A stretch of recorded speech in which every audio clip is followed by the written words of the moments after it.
کوئی گن پوائنٹ پر لے کر آپ کو بولتا نہیں ہے، پھول دیتا ہے کہ نہیں دیتا، فلاں کو فون کرتا ہے کہ نہیں کرتا، کوئی آپ کو گن پوائنٹ پہ لے کر تو نہیں نہ کہتا یار. آپ کی نفس نے ہی آپ کو کڈنیپ کیا ہوا ہے. توڑ دو اس پنجرے کو، نکالو نفس ہمارا کی کیسے باہر، اور لگا دو نعرہ ہم ویلنٹائن ڈے نہیں منائیں گے، نہیں منائیں گے، نہیں منائیں گے. یہ ہمارا اسلامی تہوار نہیں ہے، بلکہ اس تہوار کے ذریعے بے حیائیوں کا دروازہ نہیں کھلا، بے حیائیوں کا پھاٹک کھلا ہے. اجنبی مرد، اجنبی عورتیں، لڑکیاں ایک دوسرے کے ساتھ گلے ملتی ہیں. استغفر اللہ، استغفر. اے مسلمانوں، تمہاری غیرت کو کیا ہو گیا ہے یار؟ تمہاری غیرت کو کیا ہو گیا؟ تمہاری بچیاں اجنبی لڑکوں کے ساتھ گلے ملیں گی. یعنی اجنبی مردوں سے پردہ ضروری تھا، بلکہ ہے پردہ گیا، سب کچھ جا رہا ہے.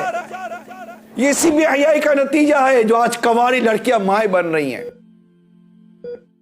بے پردگی کرنے والی ہو، بے پردگی ختم کر دو. اجنبی مرد، اجنبی عورت کے مابین جو ناجائز محبت کا تعلق قائم ہوتا ہے، girl friend boy friend type بہت ساری چیزیں ہوتی ہیں، اور آپس میں جو تحائف کا تبادلہ ہوتا ہے، فقہائے کرام فرماتے ہیں یہ رشوت کے حکم میں داخل ہے، اس لیے ناجائز و حرام ہے. اگر کسی نے یہ تحائف لیے ہیں تو اس پر توبہ کے ساتھ ساتھ یہ تحائف واپس کرنا بھی لازم ہے.